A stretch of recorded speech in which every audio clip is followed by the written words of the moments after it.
भारत में एक चुनाव हुआ, एक राज्य में, और उस चुनाव के नतीजे सुनकर पाकिस्तान के न्यूज चैनल्स पर मातम छा गया। बांग्लादेश की सड़कों पर बेचैनी फैल गई। सवाल यह है, बंगाल का चुनाव और पाकिस्तान बांग्लादेश को तकलीफ क्यों? एक नेता हारे, ममता बनर्जी, और दो देश बेचैन हो गए। क्यों? क्योंकि ममता सिर्फ एक नेता नहीं थी। कई आरोपों के अनुसार ममता एक शील्ड थी, उन कथित घुसपैठियों की शील्ड जो चुपके इस देश में बस चुके थे।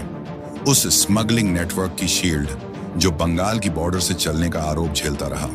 उस पूरे इकोसिस्टम की शील्ड जिस पर भारत को अंदर से कमजोर करने के आरोप लगते रहे।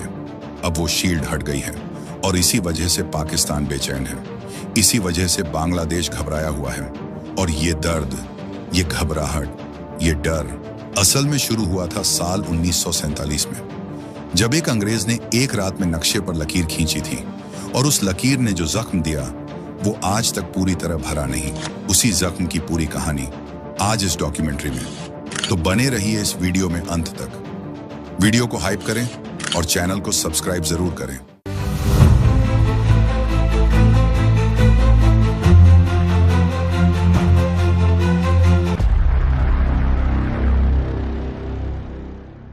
दो देश, एक दर्द। भारत में एक चुनाव हुआ, बंगाल में, और पाकिस्तान के न्यूज चैनल्स पर मातम छा गया।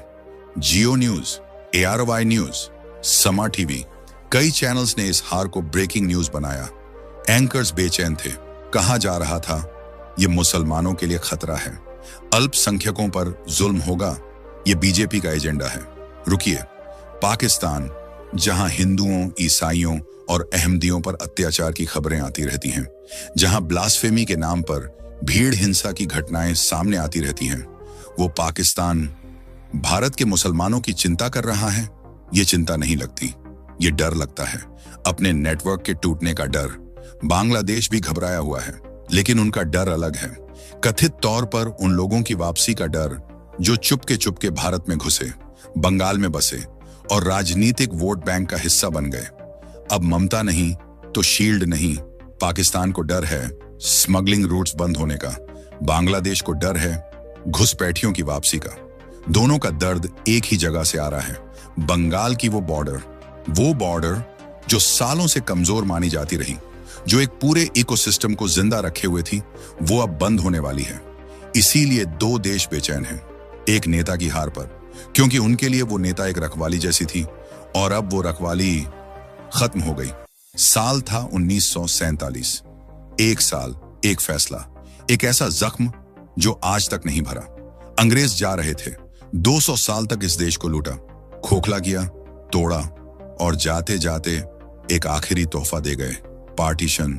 साइरल रेडक्लिफ, एक अंग्रेज वकील जिसने भारत को ठीक से देखा भी नहीं था, जिसे इस मिट्टी की खुशबू नहीं पता थी, उसने एक कमरे में बैठकर नक्शे पर एक लकीर खींच दी, बस।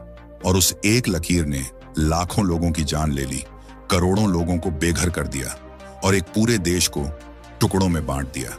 जिन्ना को अलग देश चाहिए था, 2 नेशन थ्योरी, यानी हिंदू और मुसलमान एक साथ नहीं रह सकते।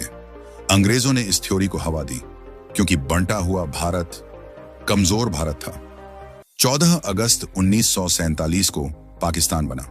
पश्चिम में वेस्ट पाकिस्तान, पूरब में ईस्ट पाकिस्तान, दोनों के बीच पूरा भारत। एक अजीब देश, दो हिस्से, 1000 मील की दूरी, अलग भाषा, अलग कल्चर, अलग सोच। बस एक चीज कॉमन थी, रिलीजन। लेकिन सिर्फ रिलीजन से देश नहीं चलते। इस पूरे खेल में सबसे ज्यादा तकलीफ किसे हुई? बंगाल को।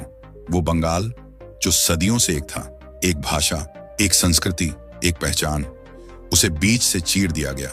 एक ही भाषा बोलने वाले लोग एक रात में 2 देशों के नागरिक बन गए। एक ही नदी के 2 किनारे 2 अलग देशों में चले गए। खून बहा, आंसू बहे और एक पूरी सभ्यता टूट गई। लेकिन कहानी यहां खत्म नहीं हुई। पाकिस्तान ने ईस्ट पाकिस्तान के साथ जो किया वो इतिहास का एक काला अध्याय था। बंगाली भाषा पर दबाव, बंगालियों को दूसरे दर्जे का नागरिक मानने के आरोप, और जब आवाज उठी तो पाकिस्तान आर्मी ने भयानक कार्रवाई की। ऑन ऑपरेशन सर्चलाइट, साल 1971, लाखों बंगाली मारे गए, गांव जलाए गए, महिलाओं पर अत्याचार हुए। भारत चुप नहीं रहा। इंदिरा गांधी ने फैसला किया। 16 दिसंबर 1971 पाकिस्तान के 93,000 सैनिकों ने भारत के सामने सरेंडर किया। इतिहास के सबसे बड़े सरेंडर्स में से एक। ईस्ट पाकिस्तान बना, बांग्लादेश बना, लेकिन खुशहाली तुरंत नहीं आई। गरीबी रही, बांट रही, रोजगार की समस्या रही, और फिर एक रास्ता खुला। बंगाल की वो बॉर्डर, यहीं से शुरू हुआ घुसपैठ का खेल, जो सालों तक बढ़ता गया, और अब उसके नतीजे बदलने वाले हैं। रात का अंधेरा, नदी का किनारा, और एक आदमी जो अपनी पीठ पर एक बोरी लादे हुए है। बोरी में सामान नहीं है, बोरी में उसका पूरा जीवन है। वो पानी में उतरता है, ठंडा पानी, अंधेरी रात, दूसरी तरफ भारत। वो तैरता है, और जब वो दूसरे किनारे पर पहुंचता है तो टेक्निकली वो इलीगल है, लेकिन प्रैक्टिकली कोई नहीं पूछता, क्योंकि आरोप है कि एक पूरा सिस्टम उसका इंतजार कर रहा होता था। साल 1997 एक रिपोर्ट आई इंटेलिजेंस ब्यूरो की, जिसमें दावा किया गया कि बंगाल और असम में बांग्लादेशी इलीगल इमिग्रेंट्स की संख्या करीब 1 करोड़ तक पहुंच चुकी है। 1 करोड़। पूरे देश में हड़कंप मच गया, लेकिन कुछ बड़ा नहीं हुआ, क्योंकि जिन नेताओं को कुछ करना था उन्हें इन्हीं लोगों के वोट्स चाहिए थे। और फिर साल बीतते गए। 2000, 2005, 2010, 2015, 2020, हर साल लाखों लोगों के आने के आरोप लगते रहे। हर साल नेटवर्क मजबूत होता रहा, हर साल नंबर्स बढ़ते रहे, और 2026 तक दावा किया गया कि यह संख्या 2 करोड़ से भी ज्यादा हो चुकी है। यानी 30 साल में लगभग दोगुनी। यानी हर साल औसतन 3 से 4 लाख लोग, यानी हर महीने 25 से 30 हजार लोग, यानी हर दिन सैकड़ों से हजारों लोग चुपके से रात को बिना किसी को बताए इस देश में। बंगाल की बॉर्डर 2217 किलोमीटर, आधी से कम जगह पर फेंसिंग, बाकी बॉर्डर जंगल, नदियां, खेत, और रात को रास्ता। बीएसएफ है, जवान है, लेकिन हर जगह जवान नहीं हो सकते, और जहां जवान नहीं थे वहां नेटवर्क था, एजेंट्स थे, रूट्स थे, रेट्स थे। बॉर्डर पार करने का अलग रेट, फेक डॉक्यूमेंट बनवाने का अलग रेट। बॉर्डर पार करने के बाद असली खेल शुरू होता था। पहले वोटर आईडी, फिर आधार, फिर राशन कार्ड, और एक बार ये मिल गए, जो कल तक बांग्लादेश का नागरिक था आज कागज पर भारतीय बन गया। वोटर लिस्ट में नाम, गवर्नमेंट स्कीम्स का फायदा, और एक राजनीतिक दल को एक और पक्का वोट। आरोप यही है, ये एक्सीडेंट नहीं था, ये एक प्लान्ड इकोसिस्टम था। घुसपैठिए आते थे, डॉक्यूमेंट्स बनते थे, टीएमसी को वोट मिलता था, ममता जीतती थी, और बदले में प्रोटेक्शन मिलती थी।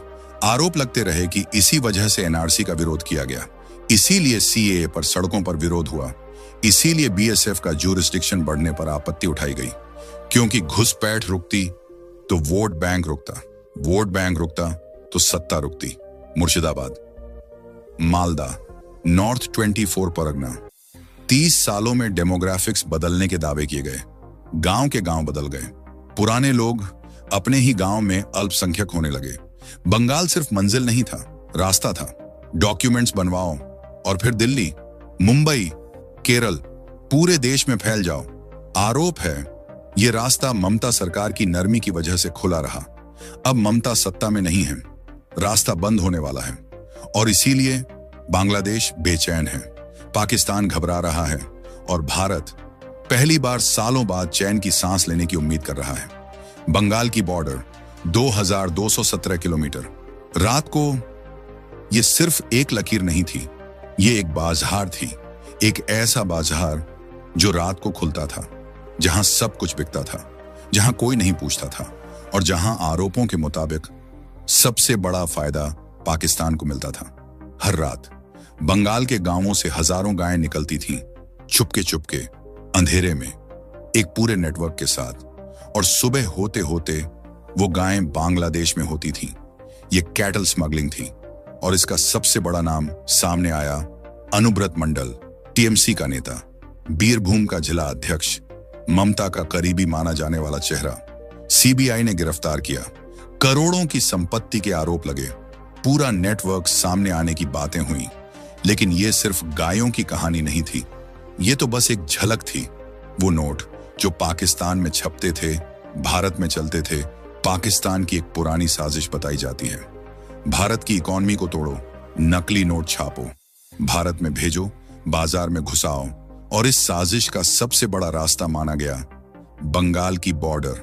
Fake Indian currency notes Pakistan में छपते थे, बांग्लादेश के रास्ते आते थे और बंगाल की बॉर्डर से भारत में घुसते थे। एनआईए की रिपोर्ट्स, आईबी की फाइल्स, इनमें ऐसे नेटवर्क्स का जिक्र बताया जाता रहा। बंगाल का बॉर्डर एरिया इस पूरे नेटवर्क की बड़ी आर्टरी माना गया और आरोप लगा कि ममता सरकार आंखें बंद किए बैठी रही। याबा, वो गोली जो जिंदगी बर्बाद करती थी, बांग्लादेश से आती थी। छोटी सी गोली, गुलाबी रंग, मीठी खुशबू। याबा, मेथाम्फेटामिन और कैफीन का combination. Delhi, Mumbai, Hyderabad, north east, नौजवान बर्बाद हो रहे थे और आरोप है कि वो रूट ममता के राज में पूरी तरह बंद नहीं हुआ। बीएसएफ को काम नहीं करने दिया गया? ये सबसे बड़ा सवाल है। बीएसएफ थी, जवान थे, तैनात थे, फिर ये सब कैसे होता रहा? आरोप है जब भी बीएसएफ ने सख्ती की, ममता सरकार ने विरोध किया। 2021 में सेंट्रल गवर्नमेंट ने बीएसएफ का जुरिस्डिक्शन बढ़ाया 15 किलोमीटर से 50 किलोमीटर। ममता ने इसका खुलकर विरोध किया, असेंबली में रिजोल्यूशन पास किया, कानूनी रास्ते अपनाए। सवाल उठता है क्यों? क्योंकि बीएसएफ की सख्ती का मतलब था स्मगलिंग बंद। स्मगलिंग बंद मतलब नेटवर्क टूटा। नेटवर्क टूटा मतलब वो लोग नाराज जो इस इकोसिस्टम को चलाते थे। अब क्या बदलेगा? बीजेपी सरकार आ रही है। बीएसएफ और स्टेट पुलिस में पहली बार सही कोऑर्डिनेशन हो सकता है। बॉर्डर फेंसिंग पूरी हो सकती है। कैटल स्मगलिंग पर रोक लग सकती है। फेक करेंसी रूट्स खत्म हो सकते हैं। याबा की सप्लाई चेन टूट सकती है और पाकिस्तान, जिसने इस बॉर्डर को अपने एटीएम की तरह इस्तेमाल किया, उसका एटीएम बंद हो सकता है। इसीलिए पाकिस्तानी न्यूज पर मातम है, क्योंकि जो बॉर्डर सालों से कमजोर थी वो अब मजबूत होने वाली है, हमेशा के लिए। 2 करोड़, जरा सोचिए, 2 करोड़ लोग, ये कोई छोटी संख्या नहीं है। ये ऑस्ट्रेलिया की पूरी आबादी के करीब है। ये श्रीलंका की आबादी के आसपास है।